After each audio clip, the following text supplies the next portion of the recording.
એટલે ભાઈ શું કરશું? આ સ્ટેટસ મૂકું. આ સ્ટેટસ છે ને ભાઈ હાડો મૂકજે, કારણ કે આપણો પરિવાર જોતું હોય, આપણા ભાઈઓ જોતા હોય, આપણો સમાજ જોતો હોય. હાલ તો મૂકું, જોવા વાળા જોતા રહી ગયા, ભરવા વાળા બચતા રહી. એટલે તે એવું બધું શું કામ કરી નાખ્યું? તે એવું કઈ તીર મારી દીધું તરત કોઈ પડે હે? હાલ તો બીજું સ્ટેટસ મૂકી દઉં. દુનિયા જલે છે ને આપણને કઈ ફેર ના પડે. શું કામ ફેર ન પડે? મુકેશ અંબાણીને ફેર પડે, દર 28 તારીખે તમને ફોન કરે તમારું રિચાર્જ પૂરું થઈ ગયું, એને ફેર પડે તો તમને કેમ ફેર ના પડે? હાલ તો બીજે મૂકી દઉં. આપણને ભણવાની કોશિશ નહીં પણ કાવતરા કરવા પડે. એટલે ભાઈ તારી માથે કોણ કાવતરા કરે?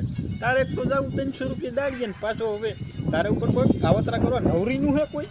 હવે ભાઈ આમ ઘર ભેગી નો થામે. હાલ તો મારો ઘરે જા. એટલે તું કેવું મૂકી? હું મૂકું છું હાવજના જડબા ચીરી નાખે એવા ભાઈઓ છે મારી હારે. એક તો ધારે એને મારે અને બીજો એનથી માથા મારે.